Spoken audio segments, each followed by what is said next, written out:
At 5:41 p.m., the sky over Joplin, Missouri turned green, not dark, not gray, green. Sirens began to sound across the city.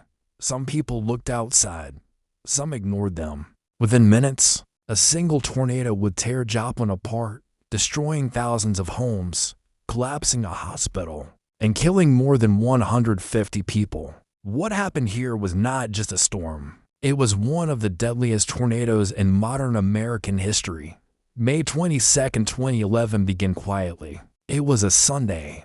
Families attended church. Graduation parties filled backyards. Stores were busy. Teenagers drove through town, unaware that the atmosphere above them was becoming dangerously unstable. Warm, humid air from the Gulf of Mexico was rising rapidly, colliding with colder air from the north. Winds at different altitudes began moving in opposite directions, creating extreme wind shear. The conditions were perfect. Meteorologists watching radar screens grew uneasy as the storm intensified faster than expected, but no one yet understood what it was about to become. At 5:30 p.m., a tornado touched down southwest of Joplin. At first, it didn't seem extraordinary. Strong, yes, but not unusual for the region. Then it began to grow. Within minutes, the tornado expanded to nearly 1 mile wide. Wind speeds surged past 200 miles per hour. It was now an EF5 tornado, the highest and most destructive rating possible. This was not a thin funnel twisting harmlessly in open fields. This was a massive, grinding wall of destruction, and it was moving straight toward the city. When the tornado entered Joplin, it did so at full strength. Entire neighborhoods vanished in seconds. Homes were ripped from their foundations and reduced to splinters. Cars were lifted and thrown hundreds of feet. Trees were stripped bare, left standing like broken matchsticks.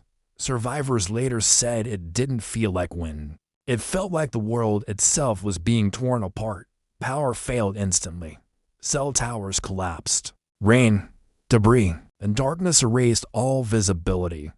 And then the tornado reached one of the most critical buildings in the city. St. John's Regional Medical Center stood directly in its path. The hospital was modern, massive, and reinforced. It didn't matter. The tornado tore through the structure without slowing. Windows exploded outward. Walls collapsed inward. Entire sections of the building were destroyed. Patients were thrown from beds.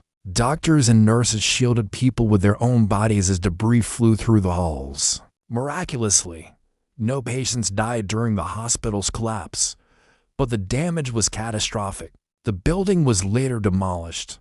It remains one of the only times in U.S. history that a major hospital was directly destroyed by a tornado. The tornado remained on the ground for just 22 minutes. That was all it took. More than 7,500 homes were damaged or destroyed. Schools were flattened.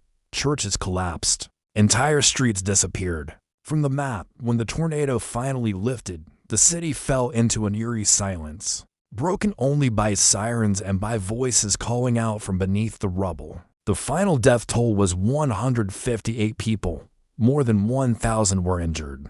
Over 20,000 residents were suddenly homeless. Children were killed while hiding in bathtubs. Families were separated by debris fields stretching for miles. Some victims were so badly injured they could only be identified through dental records or DNA testing.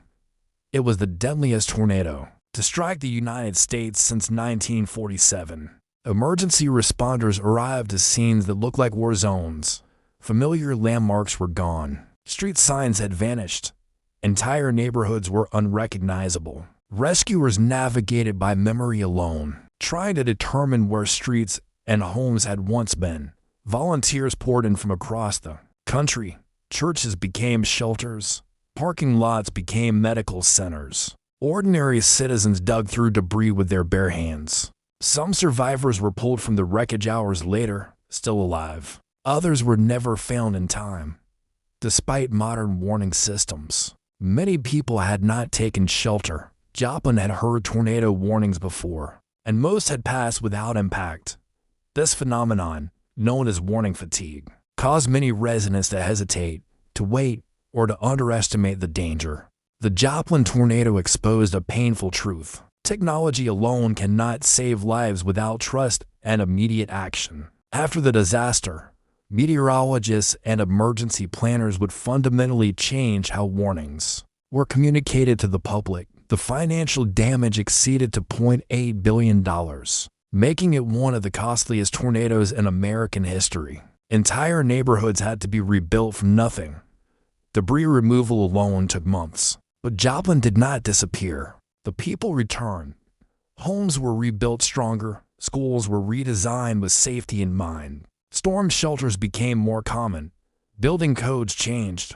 Emergency planning improved nationwide. Joplin became a case study, a warning written in concrete, steel, and laws. Today, scars remain across the city. But so does resilience. The Joplin tornado was not just a storm. It was a turning point. It proved that, even with advanced technology, nature can still overwhelm us, and that survival often depends on seconds, on decisions, and on preparation. When the sky turned green over Joplin, few people understood what it meant. Now, the world does. Because for 22 minutes in 2011, nature reminded America of its raw power, and a small city in Missouri paid the price. If you value stories of history, disaster, and survival, consider subscribing, and remember, when the warning sounds, take it seriously. Sometimes, the storm doesn't miss.